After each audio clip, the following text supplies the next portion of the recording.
पुस्तकाच्या भाषेच्या माहितीत जर काही बदल करत असेल तर आपल्याला मूलभूत नोंदीमध्ये ग्रंथपुस्तकांविषयी मूलभूत नोंदीमध्ये पुस्तक भाषा या मेन्यूवर क्लिक करायचे आहे. बदल / रद्द करा या बटनावर क्लिक करायचं आहे.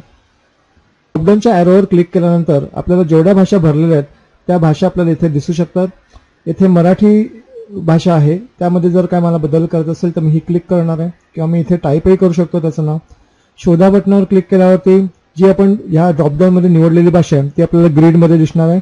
जर मी सर्व नोंदींवरती क्लिक केलं तर मला जेवढ्या भाषा नोंदवलेल्या आहेत तेवढ्या सर्व भाषा आपल्याला इथे दिसू शकते. जर ही नोंदवलेली भाषा मला रद्द करायची असेल तर मी नोंदणी रद्दवरती क्लिक करेन, ज्यामुळे हा जो 1 नंबर आहे तो माझा फ्री होईल. पुन्हा मी 1 नंबर नोंदवू शकतो.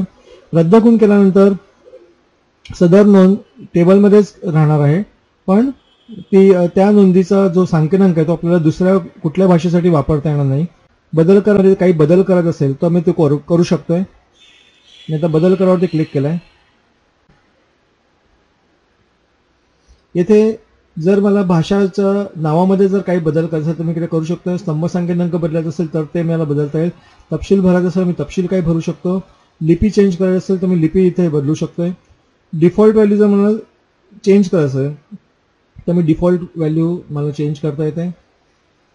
जतन करा बटनावर क्लिक केल्यानंतर भरलेली माहिती आपली सेव्ह होईल आणि बदल करा बटनावर क्लिक केल्यानंतर पुन्हा आपण बदल करायच्या बटनावर जाऊ शकतो.